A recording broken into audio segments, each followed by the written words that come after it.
Era o ano de 1986.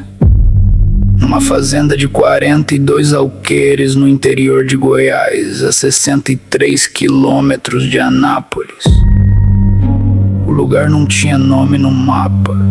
Os moradores de cidades vizinhas chamavam de a comunidade lá do morro. Um conjunto de casas simples de adobe, uma horta, um galpão grande no centro e uma figura que todos obedeciam sem questionar. Seu nome era Valdemar Coutinho, tinha 51 anos, voz grave, olhos claros e uma habilidade que nenhuma faculdade ensina. Ele sabia exatamente o que cada pessoa precisava ouvir para acreditar nele. Valdemar não se apresentava como profeta. Esse era o detalhe que confundia quem tentava entendê-lo de fora. Ele dizia que era apenas um homem que havia enxergado o que os outros ainda não conseguiam ver.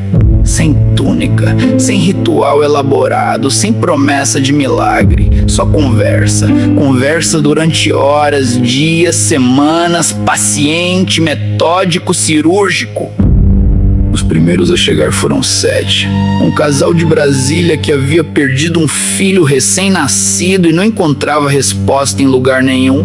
Uma mulher de 43 anos de Goiânia que havia saído de um casamento de 20 anos com nada além de uma mala. 2 irmãos de Anápolis que venderam um terreno herdado do pai e chegaram com dinheiro em espécie. Uma professora aposentada de 72 anos que disse, no depoimento de 1989, que nunca na vida havia se sentido tão ouvida por alguém. Em 3 anos, a comunidade tinha 84 pessoas. O mecanismo que Valdemar usava foi descrito em detalhe pelo psicólogo Ronaldo Figueiredo, da Universidade Federal de Goiás, que acompanhou os casos de 18 ex-membros entre 1989 e 1992. Seu relatório, intitulado Estruturas de Controle em Comunidades Fechadas do Centro-Oeste Brasileiro, circulou por anos apenas no meio acadêmico antes de ser citado no especial da revista Isto, em 1995. O processo tinha 4 fases. A primeira era o que Figueiredo chamou de espelhamento prolongado. Valdemar ouvia cada pessoa por horas sem interromper. Repetia de volta o que elas diziam com palavras ligeiramente diferentes e criava a sensação de que havia sido compreendido por alguém pela primeira vez. A segunda fase era o isolamento gradual. Não brusco, nunca brusco, mas lento.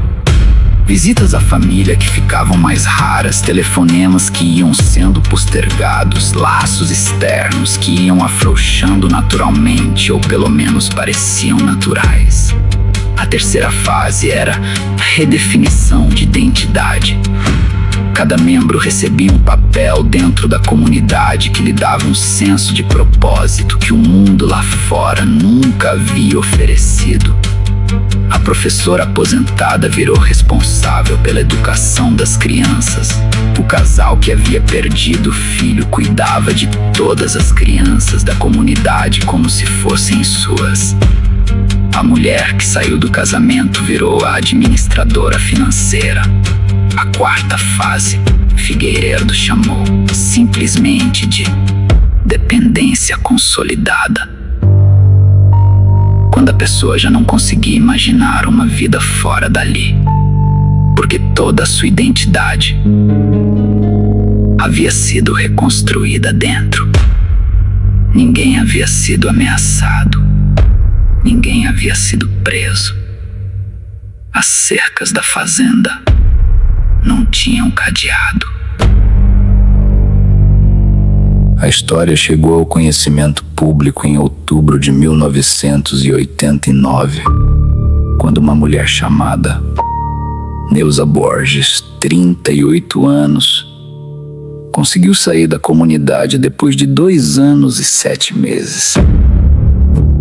Ela caminhou 6 quilômetros até a estrada, parou um caminhão, chegou a Anápolis e foi direto à delegacia.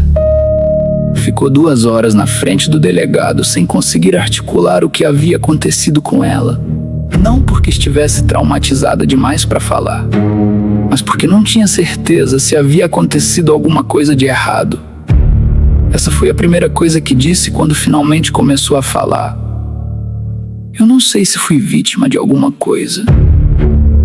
A investigação durou 11 meses. Valdemar foi indiciado por estelionato, curandeirismo e apropriação indébita. Os 2 irmãos que chegaram com o dinheiro do terreno nunca viram um centavo de volta. Não havia legislação específica para o que ele havia feito com a mente das pessoas, ainda não há. Ele cumpriu 2 anos e 4 meses de prisão, saiu em 1992. Em 1996, uma reportagem do jornal O Popular de Goiás o encontrou numa cidade pequena no interior do Maranhão. Não quis dar entrevista. O vizinho que foi abordado pelo repórter disse apenas que ele era um homem muito tranquilo, muito educado, sempre disposto a conversar. Dos 84 membros da comunidade Nova Aurora, 41 voltaram para suas vidas anteriores com acompanhamento psicológico. 18 nunca foram localizados pelas famílias. 25 optaram por permanecer na fazenda mesmo depois da prisão de Valdemar, reorganizando a comunidade de forma horizontal. Pelo menos foi o que disseram quando a polícia voltou para verificar em 1991. A professora aposentada de 72 anos estava entre eles. E o que fica depois que você termina de ouvir isso é uma pergunta que não tem resposta confortável. O que nos torna vulneráveis a um Valdemar? A resposta honesta é que não é fraqueza, não é ingenuidade, não é falta de inteligência. É necessidade humana.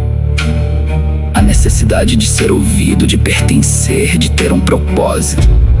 Enquanto essa necessidade existir sem ser atendida pelo mundo lá fora, sempre haverá alguém com paciência suficiente para explorá-la.